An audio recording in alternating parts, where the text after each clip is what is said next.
आलिया भट्ट की मूवी आ रही है अल्फा। सभी को पता है कि काफी रद्दी मूवी होगी, पर एक सवाल है यार कि यश राज प्रोडक्शंस जैसे बड़े बड़े हाउस उस मूवी को बना रहे हैं, तो भाई अच्छी मूवी क्यों नहीं बना सकते। ऐसा नहीं है कि वो बना नहीं सकते, एक्चुअली उनका बिजनेस मॉडल ही है कि बनानी ही नहीं है। इसकी एक्चुअली शुरुआत हुई थी दाऊद इब्राहिम से। वैसे थोड़ा फनी लगेगा और मैं किसी पे डिफेम नहीं करना चाह रहा, लेकिन जो स्टोरी है मेरी फ्रीडम ऑफ स्पीच है, मैं बताऊंगा, ठीक है। आप खुद सोचो कि दाऊद इब्राहिम इतना बड़ा गैंगस्टर कैसे बन गया। मतलब यूपी के एरियाज के गैंगस्टर उठाओ ना, सिर्फ प्रकाश शुक्ला जैसे या फिर पंजाब हरियाणा के, तो वो बहुत ही ब्रूटल गैंगस्टर्स थे यार। फिर दाऊद इतना तगड़ा कैसे बन गया? क्योंकि दाऊद जो है वो सिर्फ गैंगस्टर नहीं था, वो बिजनेसमैन कम गैंगस्टर था। दाऊद का बहुत सारा पैसा होता था इंडिया में, मुंबई वाले एरियाज में और जहां भी उसकी गैंग चलती थी, और वो पैसा ऑब्वियसली कैश में या ब्लैक मनी है। अब उसको वो वाइट कैसे करता था? वो यहाँ के फिल्म प्रोड्यूसर्स को स्पॉन्सर करता था कि तुम मूवी बनाओ। मूवी अच्छी है, चली नहीं चली फर्क नहीं पड़ता, क्योंकि वो उसके ओवरसीज राइट्स जो है वो फ्री में ले लेगा, क्योंकि मूवी उसने स्पॉन्सर करी है। और दुबई में या मिडिल ईस्ट में कोई शेल कंपनी बना के और उस मूवी को चलाएगा थिएटर्स में, और पैसे जो है वो वहां कमाएगा, जो कि सीधे वाइट मनी हो गया। और उसके जो टिकट प्राइस है वो भी डबल ट्रिपल या 5 टाइम्स हो सकते हैं। यही ट्रिक उसने पॉलिटिशियंस को भी सिखाई थी वाइट करने की। जब ये चीज जो है वो इंडियन प्रोडक्शन हाउसेस को पता चली, स्पेशली यशराज प्रोडक्शंस को, तो इन्होंने क्या किया, इन्होंने यूएस, यूके और इधर का जो यूरोप साइड का मार्केट है उसको ग्रैब करना शुरू किया। इनको भी रियलाइज हो गया कि भाई बाहर तो बहुत सारे इंडियंस हैं, तो मूवीज देखेंगे ही देखेंगे, वो एनआरआईज बहुत सारे हैं। इसीलिए आप वो मूवीज देखना, डीडीएलजे कुछ कुछ होता है, इसमें हमेशा ये कैसे दिखाएंगे कि कोई एनआरआई है। एनआरआई जरूर होगा उसमें, क्यों? क्योंकि एनआरआईज को मूवी दिखानी है। लेकिन इनको ना एक चीज और रियलाइज हुई थी, इंडिया के बाहर जो है वो सिर्फ एनआरआईज नहीं है, वो पाकिस्तान, अफगानिस्तान, बांग्लादेश से भी लोग हैं, और कई बार इनकी जो जनसंख्या है वो इंडिया से भी ज्यादा हो जाती है कुछ कंट्रीज में। तो आपको जो मूवीज बनानी है ना, वो ऐसे बनानी है कि टेररिस्ट का नाम मुस्लिम नहीं होना चाहिए,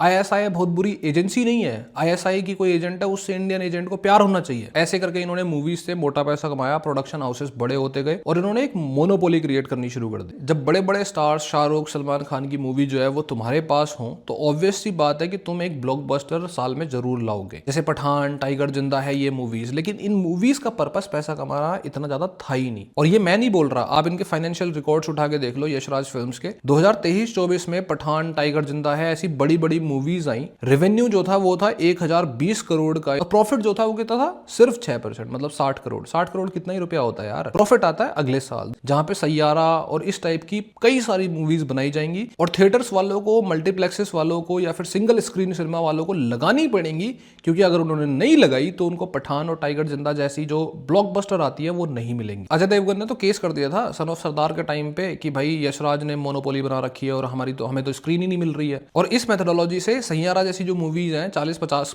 करोड़ का बजट होगा, मार्केटिंग लगा के उस पर 500 करोड़ कमा लेंगे। और भी मूवीज आई है यार, मतलब पायरेट्स ऑफ कैरिबियन के लिए ठग्स ऑफ हिंदुस्तान भाई। क्यों? क्योंकि लो बजट फिल्म बनानी है, कुछ देना ही नहीं है उसमें, स्क्रिप्ट कॉपी मार दो, कुछ करो, फिल्म बना दो और लोगों को दिखा दो। क्यों? क्योंकि मोटा पैसा कमाना है हमें। आर्ट डिस्ट्रॉय हो रही है यार इंडिया की।